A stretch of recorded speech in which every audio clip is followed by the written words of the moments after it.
Washington State Prison after 24 years behind bars. Thank you for joining us. I'm Monique Minglavin. And I'm Gary Horker. Ridgway will go down in history as one of the most prolific serial killers in our country's history, terrorizing women in the 80s, leaving a trail of bodies and broken hearts behind. KIRO 7's Jake Chapman sat down with former King County Sheriff and Green River Task Force Detective Dave Reichert.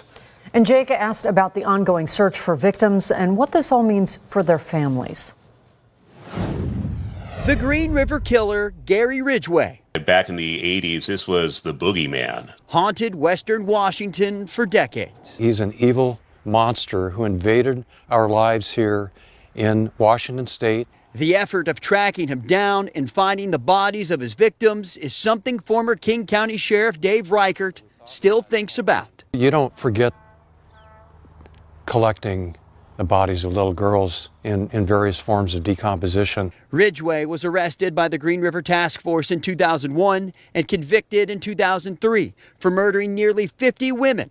Today, Reichert confirming reports from our partners at KIRO Radio, the notorious serial killer is now receiving end-of-life care at a state prison.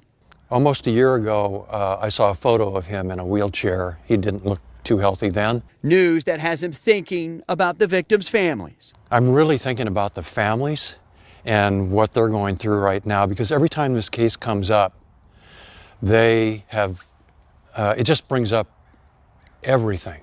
Ridgway avoided the death penalty with a plea deal, agreeing to provide information to investigators on where additional victims were.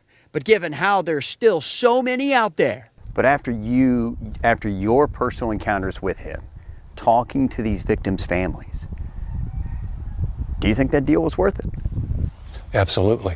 What I heard from most of the parents is that we want answers to the questions. We want to know. Yet Reichert says, even with this news, there's never closure for the families, never. His death doesn't change that. While it has been confirmed that Ridgway's health is still declining, it's still not clear exactly what type of care he is receiving at this time. In Enumclaw, Jake Chapman, KIRO 7 News.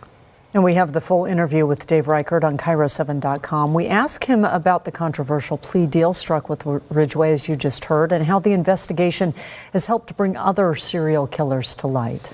As Gary Ridgway nears the end of his life, we will keep our attention on his victims.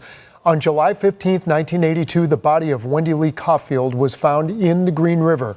Within a month, 4 other bodies were discovered, and throughout one of the longest and largest serial murder investigations in the United States history, 48 women would be directly linked to the Green River Killer. And those are just the women and girls they've been able to confirm.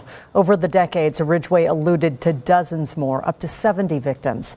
Now, these 3 women are listed on the official Green River homicide list, but their bodies have never been found, and their cases remain uncharged.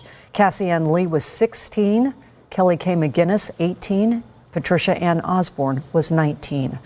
3 more women are still needing to be identified, including Linda Jackson, a woman likely known as Michelle, and a 3rd woman without a known picture who may have gone by the name Angie, all linked to Gary Ridgway and all missing since the early 80s.